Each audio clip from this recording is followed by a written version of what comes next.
কথা বলতে চাই, 28 অক্টোবরের পর থেকে আমরা সবসময় রাজপথে ছিলাম।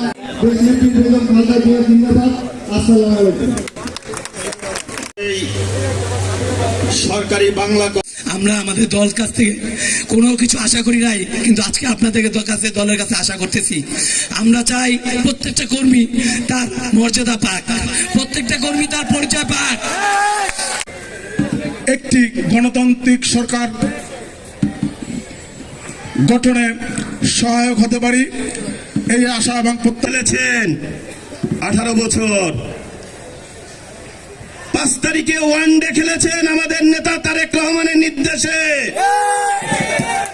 এখনো বলে যেতে চাই, টি-20 খেলার প্রস্তুতি নেন। মনে করবে এই হলো যুব দলের কাজ। যুবকদের দ্বারা কিন্তু সমাজ উন্নতি হয়, যুবকদের দ্বারাই কিন্তু সমাজ গঠিত হয়। তা জাতীয়তাবাদী যুব দলের আমরা সবাই শহীদ জিয়া সৈনিক।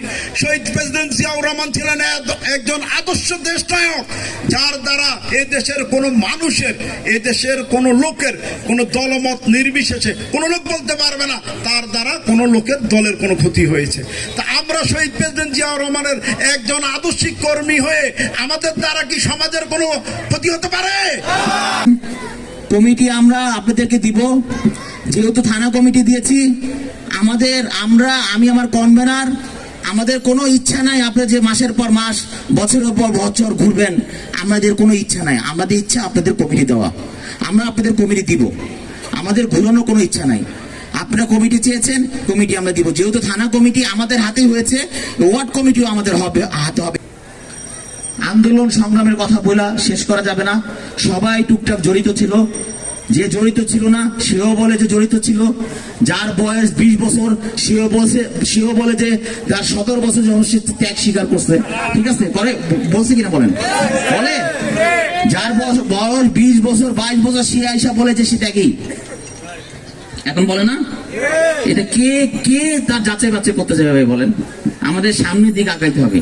তো সামনের দিকে আগাইতে হলে এই যে এইটা আমাদের সামনের দিকে আগাতে হলে এই 31 দফা আপনাদের পড়তে হবে।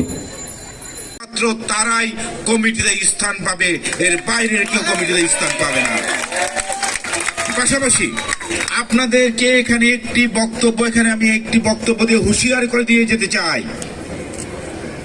কোন অনুপ্রবেশকারী যদি আপনাদের মাধ্যমে যদি দলে ঢুকে, কমিটিতে যদি ঢুকতে চায়, যার মাধ্যম দিয়ে অনুপ্রবেশকারী দলে ঢুকবে তাকে এই দল থেকে বহিষ্কার করা হবে।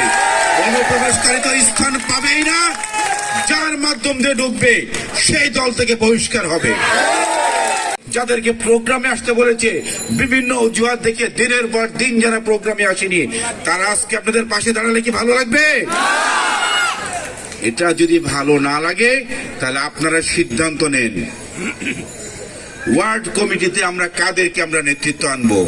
আমরা নিশ্চয়ই ওয়ার্ড কমিটিটাকে, আমি আমার সদস্য সচিব মিরাজ, আমার যুগ্ম আহ্বায়ক বৃন্দ, নিশ্চয়ই আমরা বাইরে থেকে লোক এনে ওয়ার্ড কমিটি দিব না। ওয়ার্ড কমিটি দিব আমরা কাদেরকে? এই 13 নম্বর ওয়ার্ড যুবদলে যারা নেতৃত্ব দিয়েছে, আন্দোলন সংগ্রামে যারা অংশগ্রহণ করেছে, আমরা তাদেরকেই তো দিব নাকি?